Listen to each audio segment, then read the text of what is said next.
आप सभी को जय सिया राम। वैश्विक फलक पर रामायण विश्वकोश के इस 5वें भाग में जो अंतर्राष्ट्रीय वेबिनार की यात्रा का 5वां पड़ाव है, उत्तर प्रदेश मंडल ऑफ अमेरिका साहित्यिक सांस्कृतिक शोध संस्था मुंबई, रूसी भारतीय मैत्री संघ दिशा मास्को, राष्ट्रीय सिंधी भाषा विकास परिषद अयोध्या शोध संस्थान के संयुक्त तत्वावधान में यह आयोजित है और इसमें विभिन्न राष्ट्रों के महिमा मंडित विद्वान सम्मिलित हो रहे हैं। इस कार्यक्रम में विशेष रूप से मेरे नितांत प्रिय डॉक्टर प्रदीप सिंह जी, जो इस आयोजन की कड़ी को निरंतर आगे की ओर ले चल रहे हैं, मंगलाचरण जिन्होंने प्रस्तुत किया, डॉक्टर आशा ओझा तिवारी जी, डॉक्टर किरण बालाजी जिन्होंने मिथिला के गीत को सुनाया, हमारे अनन्य सहयोगी और प्रिय भाई जो आज के कार्यक्रम के स्वागताध्यक्ष हैं, प्रोफेसर विनय कुमार जी। इसके अतिरिक्त professor Pratap Pinjani ji, professor Neelu Gupta ji, professor Dilip Singh ji जो हमारे विश्वविद्यालय में हमारे सहयोगी हैं, Shri Upendra Pratap Singh ji, Shrimati Manju Mishra, doctor Shambhu, doctor Leena Sareen, doctor Vidya Rani, professor Ulfat Mukhi Bova, doctor Gulariya Samatova, professor Shamsuddin Kamoli Dino, professor Mirsodiq Iskhakov, doctor Ulus Bek Abduliev, Yogacharya Satyendra Singh ji, मीमांसा योझा, Yora Mankadipura, Suryanto, doctor Liliya Babenko, doctor धर्मयश, professor I Nyoman Sedana, doctor Diwakar Pandey, doctor Bhagwan Singh, doctor Pushpa Singh, doctor Sirin Qureshi, doctor Anusha Salwathura, Sushri Yamila Damayanti, Sushri Ridima Nishadhira Lanskara, doctor Dharmayasha, doctor Rameshwar Singh ji, professor Sudhanshu Shukla, निदेशक अयोध्या शोध संस्थान doctor YP Singh ji जो इसमें प्रेरक हैं, और लंबी यात्रा के समन्वयक, सहयोगी और चिंतक। इसके अतिरिक्त लखनऊ से डॉक्टर सुनीता त्रिपाठी, बुंदेलखंड विश्वविद्यालय झांसी से डॉक्टर असला पांडे, गोरखपुर विश्वविद्यालय से डॉक्टर दमयंती तिवारी, और अभी मैं जिन्हें सुन रहा था, university Sri Lanka, West Indies, Trinidad और टोबैको में हिंदी चेयर के प्रोफेसर डीपी सिंह जी बहुत अच्छी बात कर रहे थे। मुझे वस्तुतः ऐसी वार्ता सुन के मैं आनंदित होता हूँ, ज्ञान भी बढ़ता है। तो ऐसे प्रिय भाई प्रोफेसर डीपी सिंह जी, और आरंभ से ही इस कार्यक्रम से जुड़ी रहने वाली डॉक्टर माधुरी सिंह। मुझे अच्छे प्रसन्नता है कि इस कार्यक्रम में मैं आप सबके नाम ले रहा हूं और आप सबको देख रहा हूं, आप सबको सुन रहा हूं।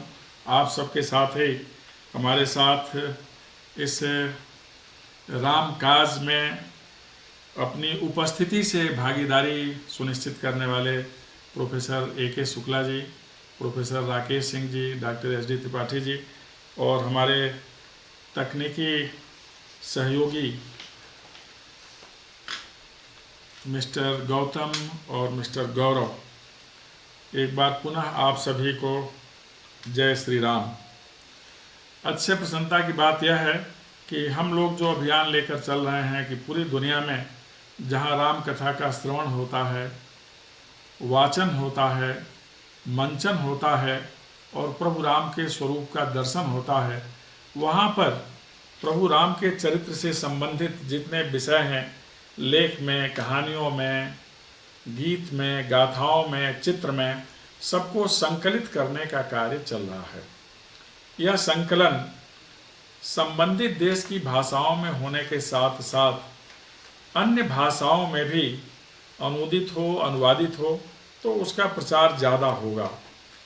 राम के विषय में तो कहा ही जाता है, हरि अनंत हरि कथा अनंता, कहाँ सुना ही बहु विधि सब संता। प्रभु तो अनंत हैं, कथा भी अनंत हैं। हर देश में रहने वाले जो लोग राम के बारे में सोचते, बोलते, कहते, सुनते, देखते हैं, वो सब संत हैं और अपने अपने रूप से उसकी व्याख्या करते हैं। आवश्यक नहीं कि यह कथा कहने वाले साक्षर ही हों। जिसने अक्षर ज्ञान नहीं किया है वह भी राम के बारे में उतना ही विज्ञ है जितना अक्षर का ज्ञान करने वाले, क्योंकि प्रभु केवल अक्षर ब्रह्म नहीं हैं, वह नाद ब्रह्म भी हैं। तो स्वर से भी उनकी अनुभूति होती है, उनकी प्राप्ति होती है और उनका अनुभव के साथ ही साथ उनका हम दृश्य कर लेते हैं। तो ऐसे रूपों में हम उनका चित्र देखकर एकाग्रचित्त होते हैं। तो ऐसे सभी रूप दुनिया भर में जहाँ भी विद्यमान हैं, यत्र तत्र बिखरे हुए हैं अथवा संकलित किए गए हैं, आज के दौर में उन सभी को व्यवस्थित करके एक पास लाना है। ऐसा इसलिए कि राम तो पुरुष प्रकृति संबंधों के सूत्रधार हैं, सूत्र हैं, विश्व मानवता को एक में पिरोने की कड़ी हैं, धार हैं, धारा हैं। और एक कड़ी में जो हम माला तैयार करते हैं, चाहे फूल हो अथवा रुद्राक्ष की तरह हो, अथवा कमल के फूल से निकला हुआ जो फल है उसके रूप में हो, अथवा चंदन की टहनी के रूप में, तुलसी की टहनी के रूप में, जिस रूप में भी वह माला बनी हुई है, सबके सूत्र तो प्रभु राम ही हैं। इसलिए राम काव्य का हम संकलन कर लें, उनके बारे में जो कुछ भी लिखा है एक मंच पर, एक स्थान पर, एक कोश के रूप में हम लाएं, तो निश्चित रूप से विश्व मानवता के लिए बहुत ज़्यादा उपादेय होगा, उपयोगी होगा। और पूरी विश्व व्यवस्था में और विश्व की लोक संस्कृति में राम का समावेश हो जाने से हमारे अंदर जो करुणा अवतार का संदेश है, करुणा करने का भाव है, वह सबके अंदर आ जाएगा। और जैसे जैसे करुणा विकसित होगी वैसे इस धरा पर असमानता, असहयोग, अहिंसा, ये सारी चीज़ें समाप्त हो जाएंगी, असंतोष समाप्त हो जाएगा, आसुरी वृत्तियाँ समाप्त हो जाएंगी, क्योंकि फिर राम का चिंतन हम कर रहे होंगे, राम का मनन कर रहे होंगे, राम का ज्ञान हमें मिल रहा होगा, हम राम का ध्यान कर रहे होंगे। इसलिए पूरी दुनिया के जिन देशों में राम कथा कही जाती है, संबंधित देशों के जो महान भाव हैं उनका मैंने नाम उल्लेख करके अपने को भी शुद्ध किया। तो इस तरह से पूरी मानवता शुद्ध हो और सभी लोग राममय हो जाएं, क्योंकि तो धरा ही सी राममय है, सी राममय सब जग जाने, करो प्रणाम जोर जुग पानी। तो फिर से हम एक बार वह भाव अपने अंदर भर लें तो शायद यह विश्व मानवता व्याधि, भय, संत्रास और अभाव सबसे मुक्त हो जाएगी। इसलिए ज़रूरी है कि हम दुनिया भर में जहाँ भी राम साहित्य है उसे हम एकत्र कर लें, राम का शिल्प है उसे एकत्र कर लें, और राम से संबंधित कला के जितने विधान हैं हम उसे एकत्र कर लें, राम से संबंधित जितने शब्द हैं हम सबको एकत्र कर लें, तो हमारा अभियान सार्थक होगा निश्चय ही। प्रिय डॉक्टर प्रदीप सिंह जी, प्रिय प्रोफेसर विनय सिंह जी, माननीय डॉक्टर वाईपी सिंह जी, सबके सहयोग से यह कार्य अवश्य सफल होगा। और अभी प्रोफेसर डीपी सिंह जी को सुन रहे थे, इनके जैसे और भी जो हमारे सहयोगी सुहृद आचार्यगण हैं, विद्वान वक्ता हैं, सबका सहयोग मिलेगा तो हम अपने ध्येय को पूरा कर सकेंगे। अभी 2 दिन पहले विश्व पर्यावरण दिवस मनाया गया 5 तारीख को। तो उस दिन पर्यावरण, परिवेश और सामयिक प्रसंग पर पूरी दुनिया में चर्चा हुई। मैं आप लोगों से इसी पर्यावरण से संबंधित कुछ बात मानस से साझा करूंगा और फिर इसको आगे ले चल के आप लोगों की शुभकामना लेकर और आप लोगों को शुभकामना देकर अपनी बात को विराम की स्थिति में लाऊंगा। मानस में पर्यावरण के बारे में बहुत व्यापक विधान है, और चाहे सरिता हो, अरण्य क्षेत्र हो, आश्रम हो, वनस्पतियाँ हों, लताएं हों, सबके बारे में, वन बाग उपवन वाटिका हो, सरकूप वापी सोपही, जितना विधान है जल संग्रह के केंद्र, सबकी सम्यक चर्चा की गई है। वस्तुतः राम की कथा में, मानस में जितने भी आश्रम हैं, सभी पर्यावरण क्या होता है इसके द्योतक हैं, उसका संरक्षण कैसे किया जाता है इसके द्योतक हैं। मैं आरंभ करता हूँ अपनी बात आज सरिता से, जिसका जल हर नदी को सदा नीरा कहा जाता है, और संबंधित देश में जहाँ भी नदियाँ प्रवाहित हैं जलधारा सुलभ है। इन नदियों को जीवनदायिनी धारा, प्राणदायिनी धारा या प्राण धारा के नाम से जाना जाता है। जहाँ प्रभु राम का जन्म हुआ, अयोध्या के विषय में थोड़ी चर्चा। प्रभु राम ने कहा, जन्मभूमि मम पुरी सुहावनी, उत्तर दिश बहे सरजू पावन। कि जो जन्मभूमि है मेरी अयोध्या अत्यंत सुहानी, जिसके उत्तर दिशा में सरजू का प्रवाह है। आज जरूरी है कि हम नदियों को उस मुकाम तक ले जाएं जहाँ तक के विषय में सोचकर तुलसीदास जी ने लिखा। दरस परस मज्जन और उपाना, हरै पाप कह वेद पुराना। नदी पुनीत अमित महिमा अति, कह न सकई शारदा विमल मति। इतना धवल हैं, इतना स्वच्छ हैं सरजू माँ कि उनका दर्शन करने से, उनमें स्नान करने से, उनका स्पर्श करने से और उनका जल प्राप्त करने से हमें सद्गति मिलती है, सारे पाप नष्ट हो जाते हैं। ऐसा वेद पुराण में लिखा है। इतनी पवित्र हैं, अमृतमय हैं कि उनकी महिमा का बखान तो शारदा स्वयं नहीं कर सकती, जिनके पास केवल और केवल विमल मति है। यह स्थिति है उस समय के नदी की। यही भाव हम गंगा जी के बारे में रखते हैं, सभी नदियों के बारे में, सरस्वती के बारे में। जहाँ मैं हूँ अमरकंटक क्षेत्र में, जिसे रेवाखंड कहा जाता है, माँ नर्मदा के बारे में ही भाव है। गंगा, जमुना, सरस्वती, गोदावरी, जहाँ किनारे भगवान राम रहे थे। तो यह सब नदियाँ हैं। फिर गुप्त गोदावरी चित्रकूट में, सबका बहुत ज़्यादा महत्व है, इसलिए कि इनका जल धवल है, अमृत है। नदियों का जल अमृत हो, इसका विधान पूरे मानस में है। हमने प्रगति की दौड़ में यह भाव कहीं छोड़ दिया।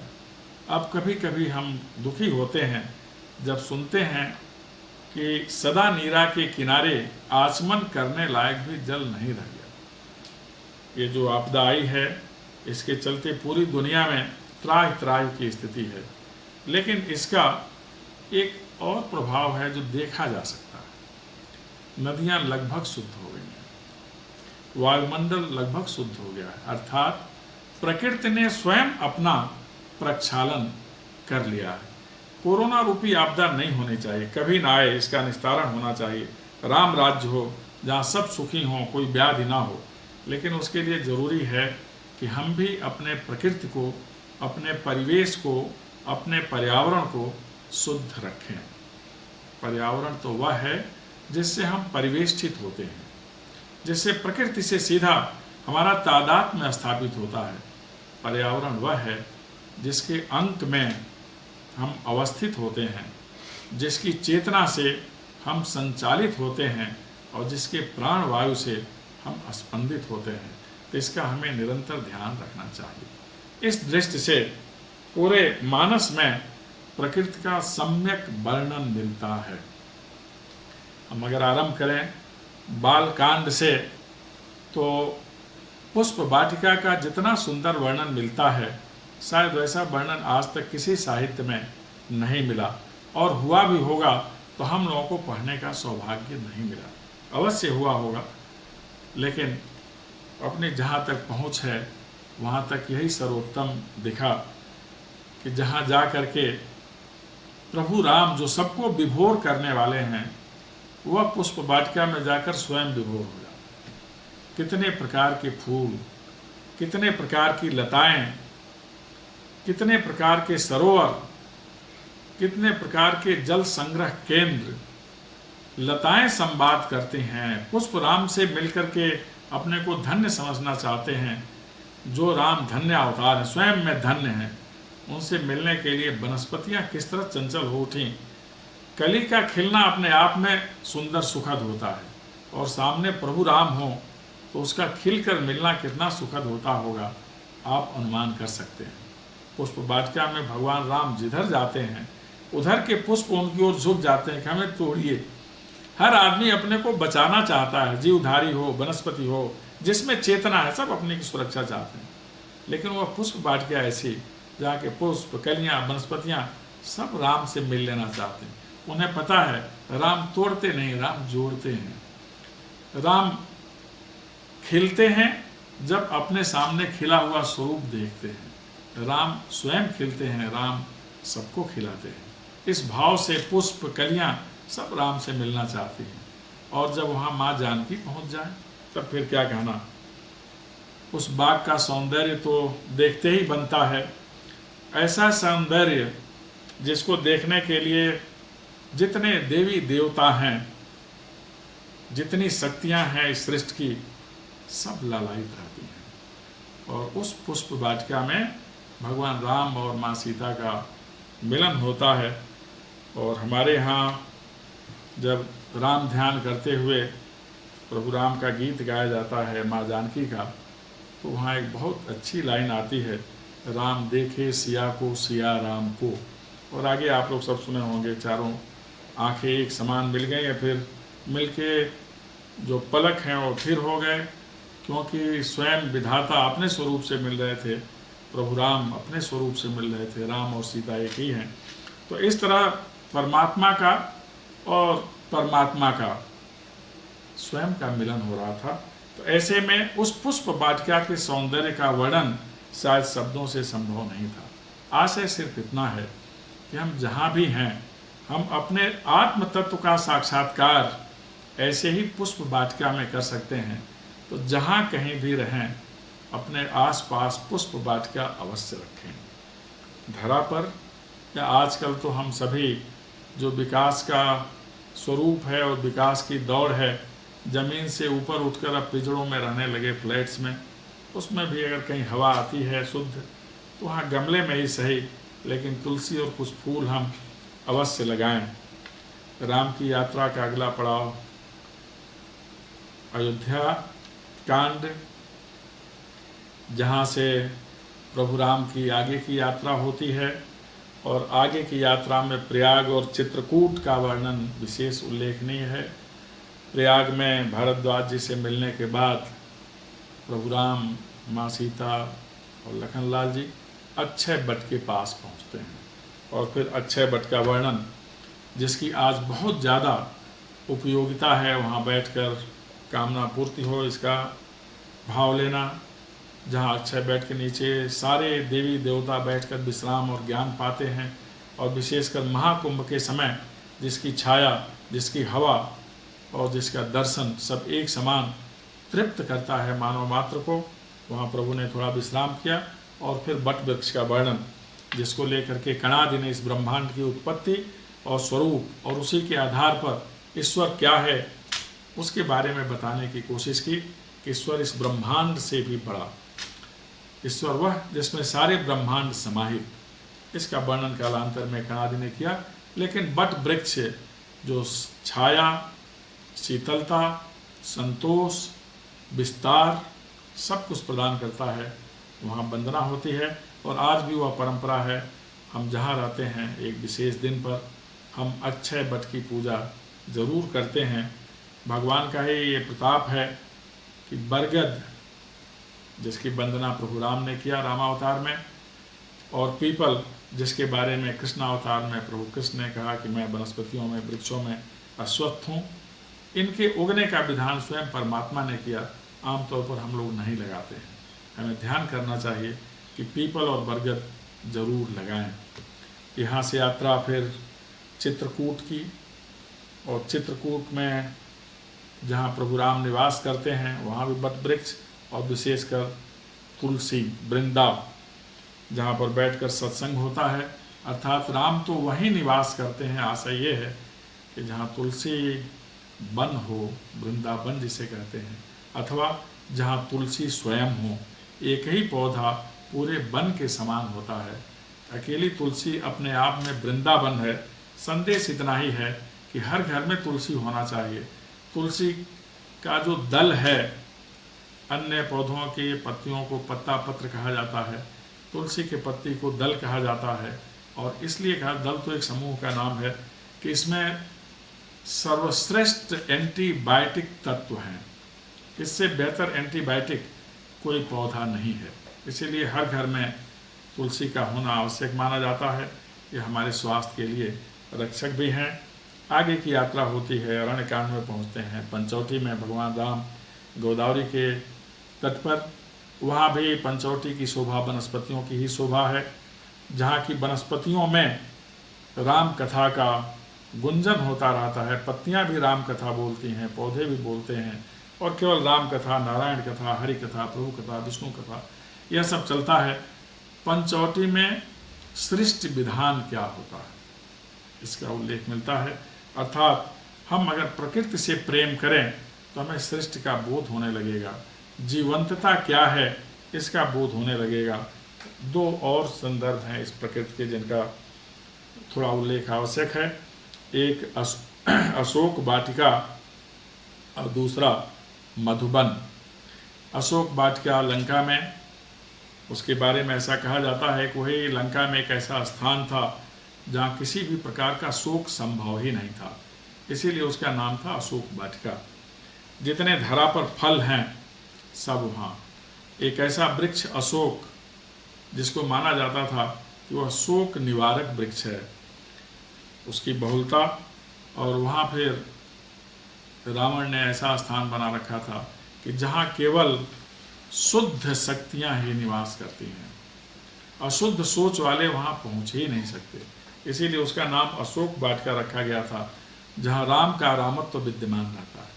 क्योंकि जहाँ राम का रामत्व है वहीं माँ जानकी निवास कर सकती है, इसके अतिरिक्त तो कहीं रह ही नहीं सकती। वह अशोक वाटिका इस प्रकार से सृजित था, रावण भी जानता था, इसलिए रावण वहाँ कभी निवास नहीं करता था।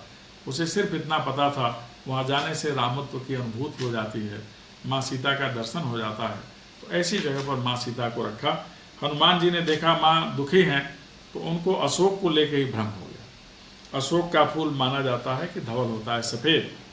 और जब अशोक वाटिका की कथा सुना रहे थे हनुमान जी, तो उन्होंने कहा कि अशोक के फूल तो लाल थे।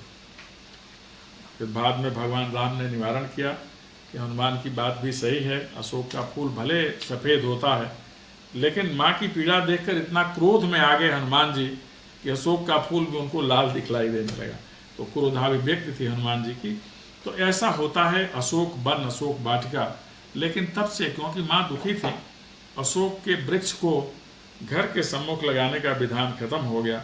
बाद में जरूर लगना चाहिए, बहुत उपयोगी पौधा है। तो ये अशोक वाटिका थी जिसमें हर प्रकार की सुख सुविधाएं। तो अशोक वाटिका नाम भले न रखें, लेकिन एक वाटिका ऐसी होनी चाहिए जहाँ बैठने पर हमेशा पवित्र विचार ही मन में आए। वहाँ से लौटने के बाद हनुमान जी जब सीता जी का पता लगा करके आए, तो फिर पूरी वानर सेना के साथ जो सुग्रीव का मधुबन है वहाँ पहुँचे, और फिर इन लोगों ने मधुबन का फल ग्रहण किया। मधुबन इसलिए भी कहा जाता है कि उसमें मधु भी है, वन भी है और फल भी है। जितने प्रकार के फल हैं सबका सेवन किया, और वह सेवन इस बात का द्योतक था कि हनुमान जी सफलता प्राप्त करके आए। अर्थात मधुबन वह होता है जो सफलता का द्योतक होता है। तो इस प्रकार के फल, वृक्ष, वन, वाटिका, कुंज हम लोगों को अपने आसपास रखना चाहिए, बनाना चाहिए।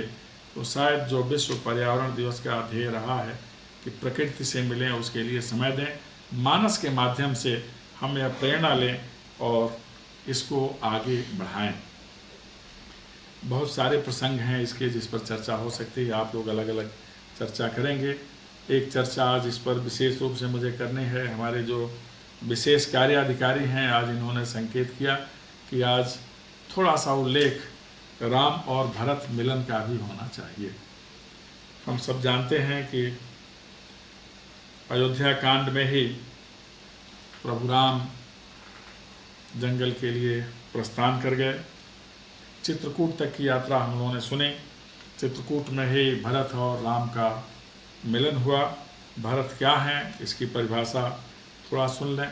अपने चित्रकूट तक की यात्रा में भगवान राम ने जब गंगा पार किया, फिर गंगा पार आके भारद्वाज जी से मिले, फिर जमुना पार करके चित्रकूट गए, तो रास्ते में उन्होंने धरा की वंदना किया। अयोध्या तक तो सब ठीक था, प्रभु राम का ही चित्र है, वहाँ धरा उन्हीं की है, पूरी धरा उन्हीं की है, पूरा विश्व ब्रह्मांड उन्हीं का है। लेकिन एक लीला के अंतर्गत यहाँ तक आए। जैसे ही जमुना जी को पार किया तो धरा का नमन किया हाथ में लेकर, और एक विनती किया प्रभु राम ने कि आपसे विनती है धरा से कि इधर से जब भरत आए तो आप कोमल हो जाना, क्योंकि यह धरा के जो कण हैं अगर चुभ गए भरत को तो अपने को भरत जैसा व्यक्ति भी नियंत्रित नहीं रख पाएगा। धरा कोमल हो गई, और ऐसे ही जहाँ राम के चरण पड़ते हैं धरा पवित्र हो जाती है, कोमल हो जाती है। इस तरह से वह संदेश और संकेत देकर धरा को चित्रकूट पहुँचे, जहाँ विश्राम किए। भरत की कथा आप सब जानते हैं, केवल उनके बारे में भरत कहते किसे हैं। जब नामकरण समारोह हो रहा था तो वशिष्ठ जी ने कहा, जगत भरण पोषण कर जोई, ताकर नाम भरत जस होई। जो इस संसार का भरण और पोषण करने की सामर्थ्य रखता है और करता है, वही भरत है। यानी भरत राम की तरह ही हैं, ये उनका स्वरूप है, और जिनके बारे में स्वयं भगवान राम ने आगे बताया। ऐसे भरत जब अयोध्या आते हैं, जो दायित्व है पुत्र का पूरा करते हैं, जो उन्हें राजगद्दी को लेकर कहना है उन्होंने कहा। फिर भगवान राम से विनय करने के लिए चले कि उन्हें वापस लाएं। उसी पद से आए जिस पद से भगवान राम गए।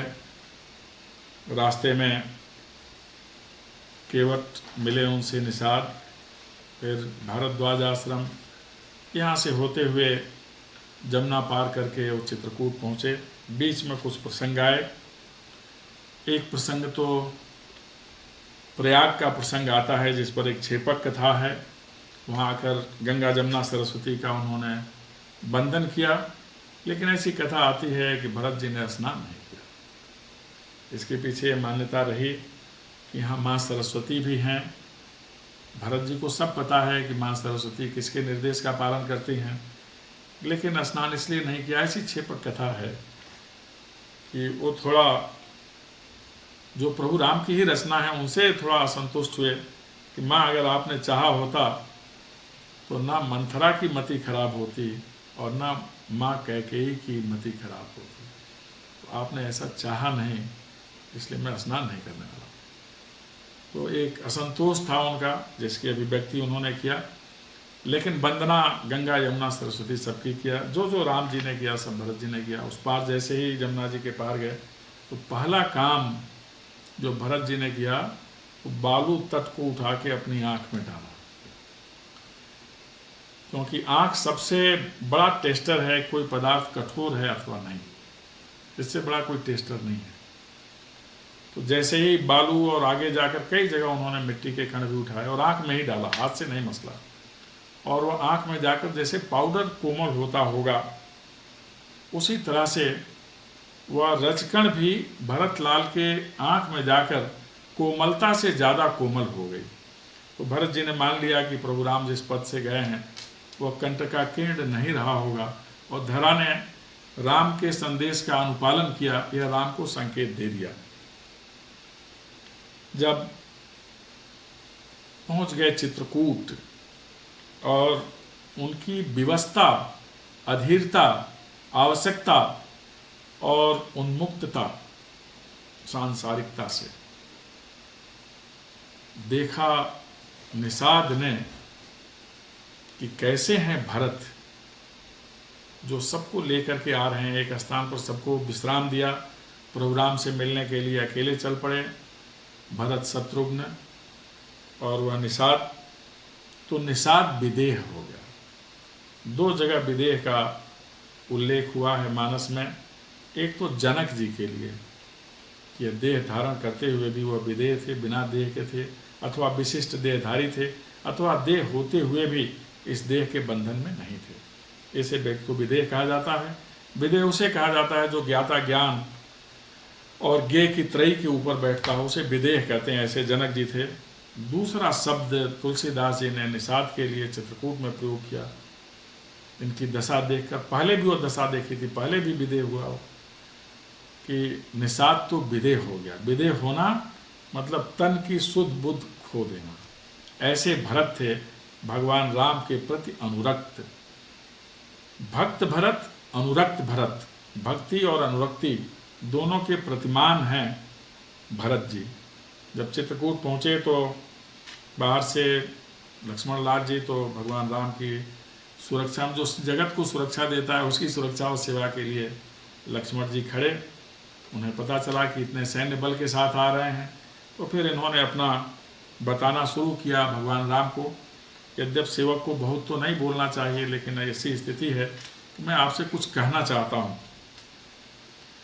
उन्हें लगा कि भरत राजगद्दी पा ही गए हैं, हम लोग जंगल में हैं, तो उनके मन में भाव आ गया होगा कि अब ये समय है कि हम अपनी सारी बाधाएं दूर कर दें, और राम हो सकता है बाधा भविष्य में बने, इसलिए उस बाधा से मुक्त होने का उपाय कर लें।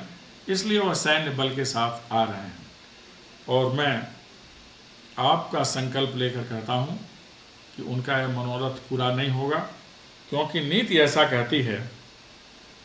लक्ष्मण के वक्तव्य के साथ 3 प्रकार की चीज़ें, नीत, रीत और प्रीत। लक्ष्मण ने नीत की बात कही कि नीति यह कहती है कि बैरी को और ऋण को कभी छोड़ना नहीं चाहिए। मतलब कोई अपने ऊपर ऋण लेके नहीं जाना चाहिए, ऋण से हमेशा मुक्त होना चाहिए और बैरी से हमेशा मुक्त होना चाहिए। इन दोनों को कभी मुक्त नहीं करना चाहिए, इनसे मुक्त हो लेना चाहिए, अर्थात खत्म करना चाहिए। ये नीति कहती है। और यही सोच करके भरत जी आ रहे हैं। और आज मैं आपका संकल्प लेता हूँ, सौगंध खाता हूँ कि स्वयं भगवान शिव भी उनके साथ आएँ तो मैं इन लोगों को छोड़ने वाला नहीं हूँ। ऐसा नीति है। उसी समय आकाशवाणी हुई जिसने रीति का उल्लेख किया कि लखन जी हर तरह से सामर्थ्यवान हैं, लेकिन रीति यह कहती है कि कुछ भी करने से पहले विचार कर लेना चाहिए। बिना विचार का निर्णय पश्चाताप का कारण बनता है, इसलिए इस पर पूरा विचार हो, तभी लखन लाल जी अपनी बात को आगे बढ़ाएं। यह रीति है। ये आकाशवाणी हुई। और भगवान राम ने फिर प्रीति की बात की और उन्होंने भरत के बारे में बताया लक्ष्मण से कि भरत क्या है। उन्होंने कहा, लक्ष्मण, भरत ही हो न राज्य मद, विधि हरि हरपद पाय, कबहों की काजी छी करही, क्षीर सिंधु बिल गाय। हे लक्ष्मण, तुम्हारा सोच, तुम्हारा चिंतन अपने स्तर पर ठीक है, लेकिन भरत क्या है इसे भी जानो। तुमने बताया कि नीति यह कहती है कि राजमद में व्यक्ति जब चूर होता है तो अपने रास्ते में आने वाली बाधाओं को दूर करता है। निश्चय ही राजमद सबसे कठिन मद है, लेकिन किसके लिए? जो इस धरा का राजा हो, इस धरा के राज्यों का राजा हो। ये भरत के लिए नहीं है, क्योंकि भरत क्या है कि भरत को राजमद तो हो ही नहीं सकता। ब्रह्मा, विष्णु, महेश तीनों के पद भी अगर भरत को मिल जाए तो भी उन्हें राजमद नहीं होगा। भरत ही हो इन राज्यमद, विधि हरि हर पद पाए। ये तीनों का पद अगर उनको मिल जाए तो भी उन्हें मद नहीं होगा। कैसे कि एक घड़े भर खट्टे पानी से दूध का सागर बिलग नहीं हो सकता, फट नहीं सकता। इतनी ताकत घड़े के खट्टे जल में नहीं है। तो इस तरह से जो राजमद है वह भरत के लिए बूंद से भी छोटा है।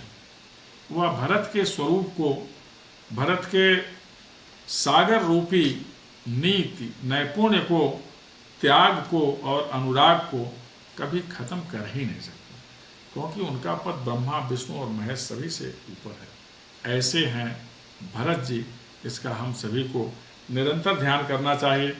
फिर जब वो इनके पास आए, बिना आश्रम में प्रवेश किए ही धरा पर लेट गए। फिर लक्ष्मण को लगा कि रीति सही है, प्रीति सही है, नीति बहुधा सही नहीं होती।